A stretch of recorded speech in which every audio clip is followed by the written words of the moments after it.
a cada uno de ustedes. Los saludo en la gracia, con la misericordia y recordando que solo en Dios, Padre, y en nuestro Cristo es que podemos disfrutar de la gracia, vivir seguros de que Dios tiene su mirada sobre nosotros. Cristo que nos salvó continúa salvándonos. Y solamente dentro de Cristo es que está el verdadero reposo. No hay un reposo mayor al que da el Señor. No hay una paz genuina en el hombre, porque el hombre perdió absolutamente esa paz. Eh, en esta noche, como hemos estado nosotros disfrutando últimamente los mensajes, no es igual el mensaje del miércoles que el mensaje que vemos los días viernes. Los días viernes estamos dando culto y en el culto estamos recibiendo la palabra que nos enseña y nos ayuda a crecer como seres espirituales que somos. Nos ayuda en esa madurez espiritual que todos necesitamos para poder afrontar el día a día desde la perspectiva verdadera de lo que somos, que quebranta la realidad. Siempre les digo, la realidad es aplastante y la realidad es aplastante porque la realidad es física y está gobernada por el príncipe de la potestad del aire. Pero nosotros no somos hijos de él. Nosotros no somos hijos de desobediencia. Nosotros no somos hijos de ira. Por eso es que la verdad absoluta de que somos hijos de Dios a través de la fe en Cristo supera todas las adversidades, todos los problemas, todo, absolutamente todo lo que viene, toda enfermedad, todo. Porque Dios es absoluto y es el Dios de lo imposible. Para Dios no hay nada imposible. Y siempre cuando hablamos es importante considerar las palabras, porque conforme a como yo pienso, hablo. Y como yo pienso y hablo, eso es lo que yo recibo. No puedo recibir una cosa diferente. No puedo sembrar una planta de tomates y esperar que me va a dar manzanas, porque se parecen las dos en el color, pero no es exactamente la misma semilla. Cuando yo siembro la semilla de la duda, la semilla de la incredulidad, la semilla de el sistema del mundo y hablo como el mundo, no puedo cosechar el reino de los cielos. No puedo cosechar toda la gracia, la bendición, el poder y la fuerza del reino de los cielos. ¿Por qué? Porque yo estoy hablando en el lenguaje del mundo.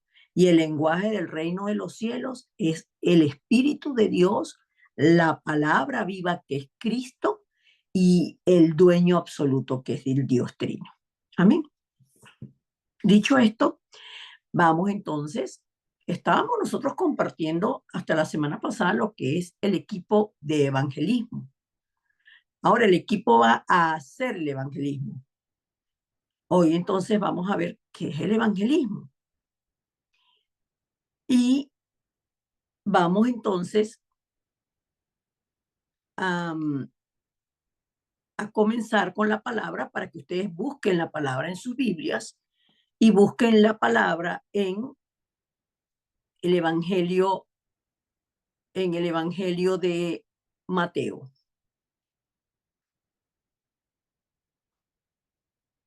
Que no puedo abrir esto.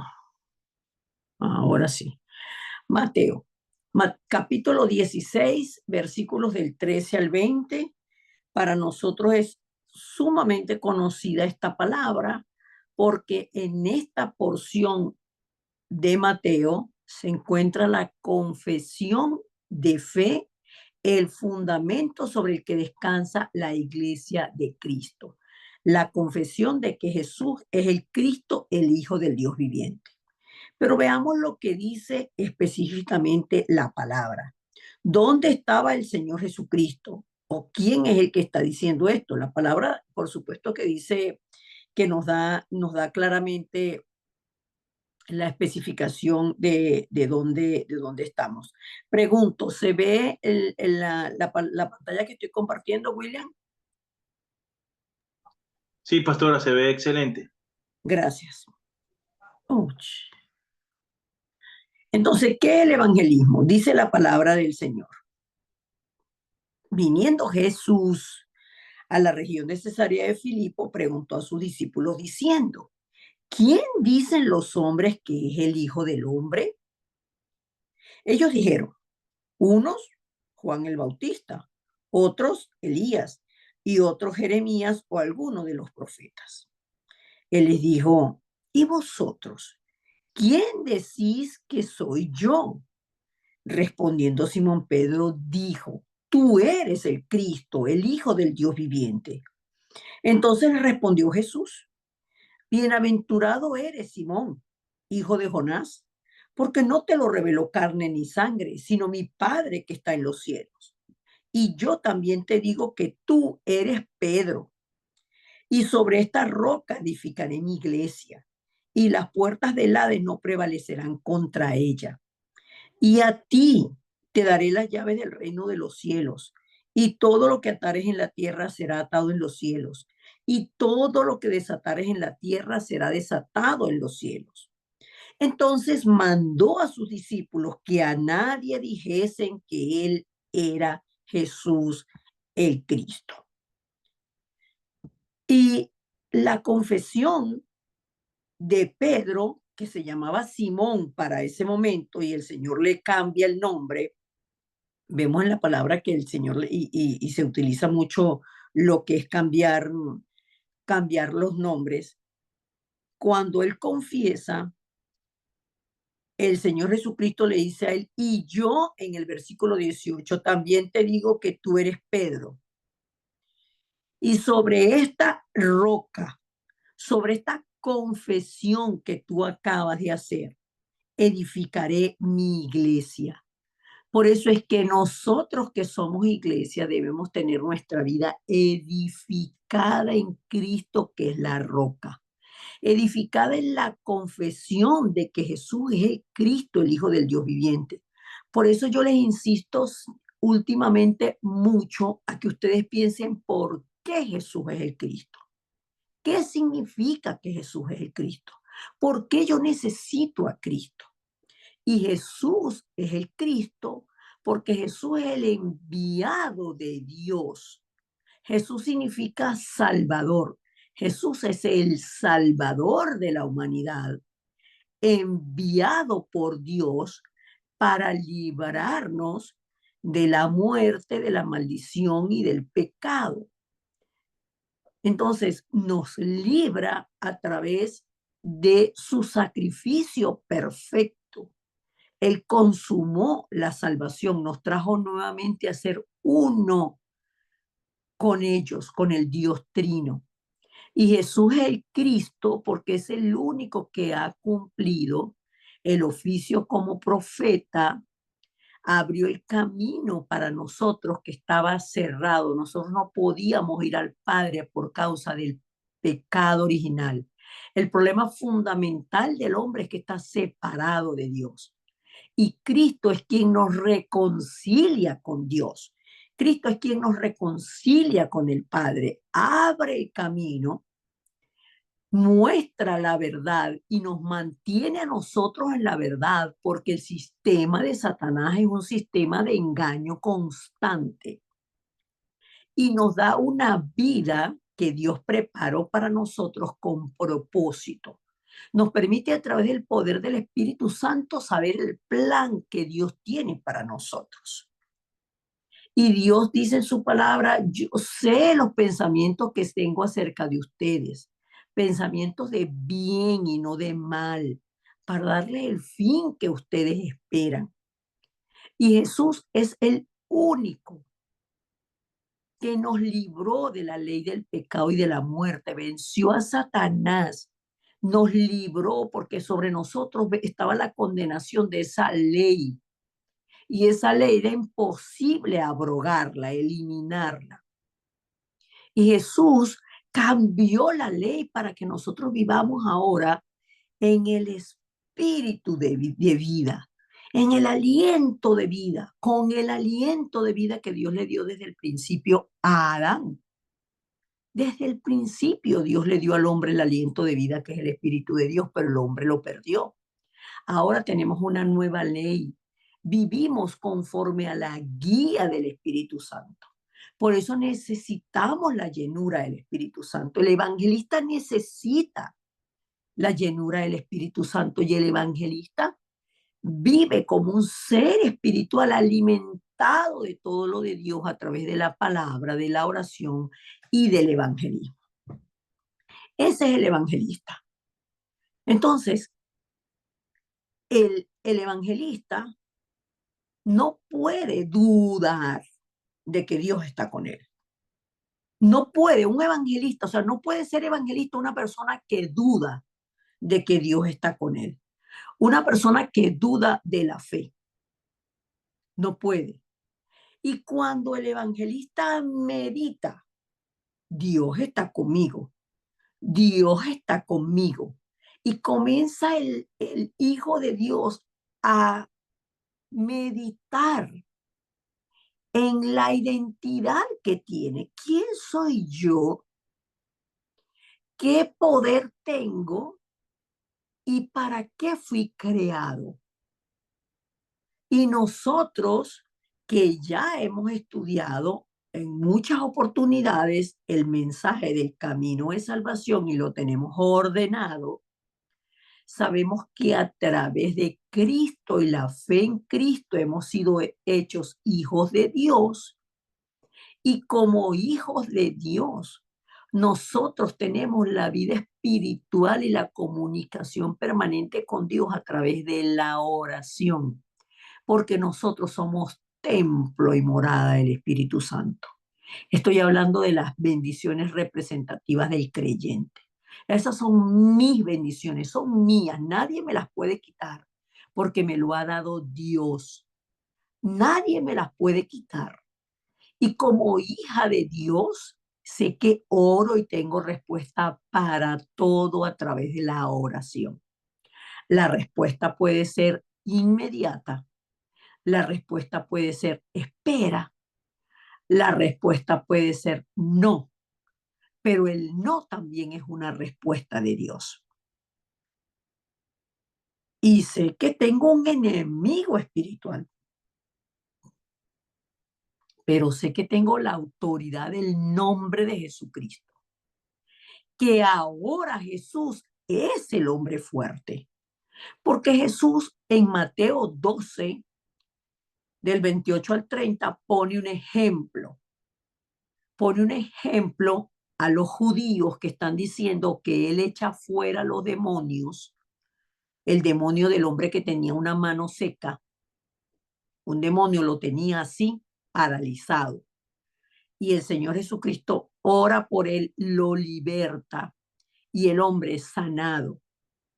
Los judíos lo juzgan y lo acusan de que por el espíritu de Belcebú, que es un nombre que también se le da a Satanás, él echaba fuera a los demonios. El Señor Jesucristo pone un ejemplo. Les dice, un reino dividido, primero, esto no es un ejemplo, esto es una verdad absoluta. Un reino dividido contra sí mismo no prevalece. Una casa donde el esposo dice una cosa y la mujer dice otra, y este manda más que este y el otro manda más que el otro, no puede haber unidad y paz, porque el que manda más se siente que tiene gobierno, pero al que no le dan la oportunidad de participar de la misma manera, se siente triste. ¿Por qué? Porque se siente violentado, porque se siente minimizado, porque se siente que no es escuchado, que no es tomado en cuenta. Y no puede prevalecer.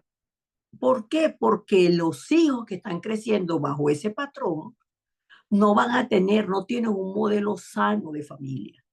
Así que tampoco van a vivir en paz y tampoco ellos van a levantar, van a fijarse en una persona que le dé paz. Al contrario, la niña, si es que la mamá es la que todo el tiempo grita y habla y exige y va, la niña va a tomar ese mismo modelo. Y la niña va a escoger un hombre que tenga más o menos el mismo modelo del papá. ¿Para qué? Para que finalmente ella va a fracasar exactamente igual como fracasaron su papá y su mamá.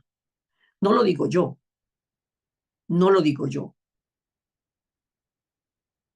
Y hay hijos, pues si es el hombre, entonces a la mujer no se le toma en cuenta, lo que la mamá dice no tiene mucho valor, es lo que dice el papá, es lo que dice el hombre, lo que dice el hombre, lo que dice el hombre. Entonces los varones se crían dándole poco valor a la mujer, porque si su papá no valoró a la esposa, pues ellos tampoco le van a dar valor a la mujer, porque ese fue el modelo que tuvieron en la casa. Y cuando el Señor Jesucristo está diciendo, un reino dividido contra sí mismo no prevalece, ¿cómo Satanás va a echar fuera a Satanás? Entonces estaría destruyendo su propio reino. Por eso dice entonces el Señor Jesucristo, si vas a saquear una casa, se está poniendo la idea de un ladrón, de alguien que va a entrar a tomar algo que no es suyo. ¿Qué es lo que hace? Va, entra y primero ata al hombre de la casa o esa persona fuerte que está ahí, ata al hombre fuerte. ¿Para qué? Para poder saquear la casa.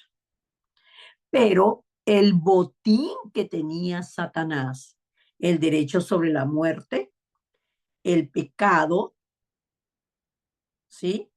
La muerte, el pecado y haber hecho al hombre tener que tuviera era el gobierno del infierno, eso le fue arrebatado por Cristo. Ahora el hombre fuerte es Cristo. Por eso es que cuando hacemos la batalla espiritual, nosotros tenemos que quebrantar eso que tiene más fuerza que nosotros, que nos arrastra para no hacer lo que debemos hacer y lo que queremos hacer conforme a la palabra, sino que nos arrastra a la naturaleza antigua que teníamos. ¿Sí? Y precisamente por eso es que hacemos la batalla espiritual, invocando el nombre de Cristo, el hombre fuerte, el Hijo del Dios viviente que venció a Satanás en la cruz del Calvario. Y en ese nombre atamos, lo enseñó el Señor Jesucristo en esta porción de la palabra que acabamos de leer, Mateo 16:19. A ti te di las llaves del reino de los cielos. Yo morí por ti. Yo soy la llave que abrió el reino de los cielos. Por tanto, todo lo que tú ates en la tierra va a ser atado en el cielo. Y todo lo que tú desates en la tierra va a ser desatado en el cielo. Por eso esas porciones no es que sean exactamente versículos paralelos, pero el contenido por el verbo que está usando es el mismo, atar al hombre fuerte. Entonces, por eso es que oramos y atamos lo que se está levantando en nosotros, porque lo tenemos grabado, porque lo tenemos enraizado, porque lo hacemos de manera natural, que nos está impidiendo disfrutar la vida del Evangelio, disfrutar la vida con el Evangelio, disfrutar la vida del evangelista. Entonces, cuando al evangelista le cae la ficha, Dios está conmigo. Esto es una buena noticia. Y todos los días soy consciente de la buena noticia. Entonces, la buena noticia se va manifestando en mí. ¿Por qué? Porque ahora yo tomo lo que es de Dios, que es mío. Todo lo de Dios es mío. Entonces, ¿quién es el evangelista? el que ejecuta la acción de llevar la palabra a las personas que no la tienen, a las personas que no conocen a Dios. Entonces yo soy un vaso de Dios, yo soy un obrero, pero Dios tiene obreros a quienes Él usa. ¿Quiere Dios usarnos a todos? Sí, pero no puede usarnos. Por eso es que hay muchos, dice la palabra que oremos al dueño, al Señor de la mies, para que envíe obreros a la mies, porque la mies es mucha y los obreros son pocos. Y es que a la gente no le gusta ser obreros, no le gusta. En una iglesia todos quieren ser líderes, todos quieren ser caciques, pero nadie quiere servir, nadie quiere quedarse callado, no quieren quedarse callados, sino siempre tienen que estar manifestando su deseo, manifestando lo que ellos creen, lo que ellos quieren, y allí no puedes o no puede usarlos Dios, porque nosotros una de las primeras cosas que aprendemos es a callar para poder escuchar a Dios dentro de tanto ruido que hay en este mundo. Entonces vamos a hablar, a ver quién es el obrero que Dios usa. ¿Quién es el obrero que Dios usa? El obrero que Dios usa es aquel que sabe cuál es el mayor interés de Dios. ¿Dónde está el interés de Dios? El interés de Dios está en salvar y en sanar a las almas. Allí es donde está el interés de Dios, porque de tal manera amó Dios al mundo que dio su Hijo unigénito, para que todo aquel que en él cree no se pierda, que no se pierda. El deseo de Dios es que nadie se pierda. Ese es el interés de Dios, ese es el deseo de Dios, que nadie se pierda. ¿Y qué significa que se pierdan? Que no regresan al Padre que los creó, que no regresan a Dios, no regresan a Él. Mira lo que dice la palabra en esta porción. Hechos 13, versículo 48. Hechos 13, versículo 48. Dice la palabra del Señor. Creo que no es 48, tiene que ser, sí. Los gentiles, oyendo esto, se regocijaban y glorificaban la palabra del Señor. Y creyeron todos los que estaban ordenados para vida eterna. Y creyeron. Entonces, por eso, lo que Dios considera más importante, más urgente y que tiene el mayor valor, tiene el valor de la vida de Cristo, es la acción de comunicar que Jesús es el Cristo, el Hijo del Dios viviente, el Salvador, el único camino para ir al Padre, el que reveló la verdad y venció al padre de la mentira y que nos dio ahora una vida y una vida con propósito. Entonces, Dios nos llamó a nosotros y nos escogió a nosotros porque desde el principio el Señor Jesucristo dice en esta porción de la palabra que leímos como texto base, que al Padre le plació. Él fue el que tomó la decisión de llamarte a ti, hermano, y a mí, y hacernos confidentes de esta verdad absoluta, que es la vida misma. La verdad absoluta de que Jesús es Cristo. No cualquier persona sabe eso. Y aún hay personas que lo escuchan y no lo toman en cuenta. Y hay otras personas que lo escuchan, tratan de tomarlo en cuenta, pero no lo entienden. Y la palabra dice, pues ya que en la sabiduría de Dios el mundo no conoció a Dios mediante la sabiduría, agradó a Dios salvar a los creyentes por la locura de la predicación. Y es que hablar de Cristo El verbo se encarnó en el vientre de una mujer sin intervención de unión de hombre y de mujer. Fue, fue engendrado por el Espíritu Santo en el vientre de María. Dios escogió a María y nació el bebé y José aceptó ser el padre y representante de ese niño aquí en la tierra. Y él creció y en el tiempo determinado por Dios se mostró al mundo como el Mesías. Y en él se cumplió la palabra que estaba escrita desde tiempos eternos. Ajá, ahí, dice la gente, ajá, ahí. Pero a Dios le plació darnos a nosotros la fe. Es un don de Dios, es un regalo de Dios. Y Él nos dio a nosotros esa fe. Entonces, cuando vemos la palabra en Mateo 16 del 13 al 20, nos damos cuenta que las personas aún todavía creen en Jesús como un profeta más. Creen y buscan a Jesús para que haga milagros portentosos, que hayan manifestaciones físicas, que haya sanidades, que haya milagros, que la gente grite, que la gente zapatee.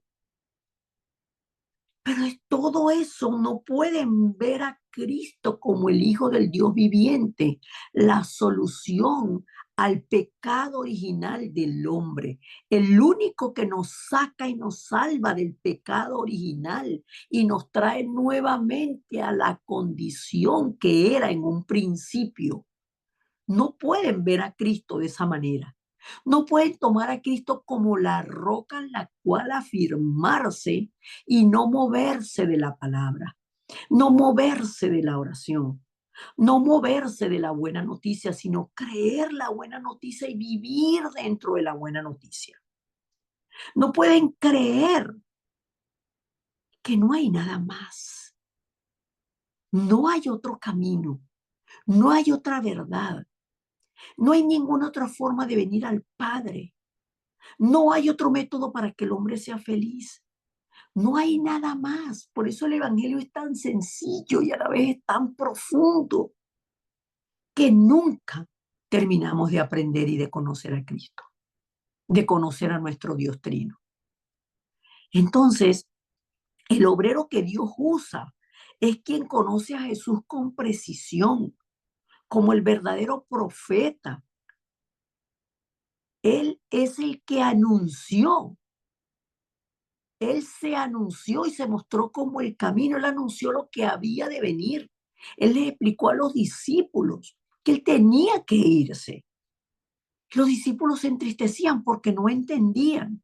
Y les dijo, a ustedes les conviene que yo me vaya, pues yo no los voy a dejar huérfanos. Ahora mismo en ustedes no está el Espíritu Santo.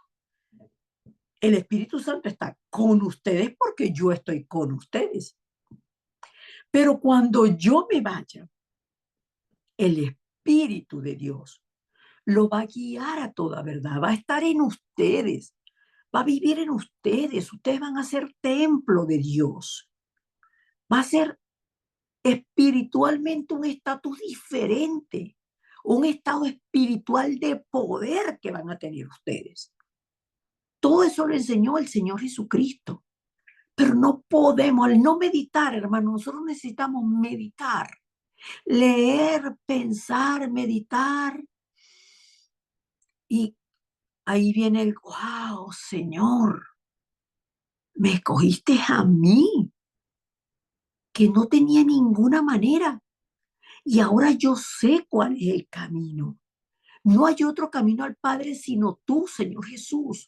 Por eso el obrero que Dios usa es el que sabe verdaderamente que Jesús es el Cristo, que es el ungido de Dios, que es el cumplimiento de la promesa de Génesis 3:15, que es el cumplimiento, la manifestación de Isaías 7:14, que es el enviado del Dios de los hebreos para buscarnos a nosotros.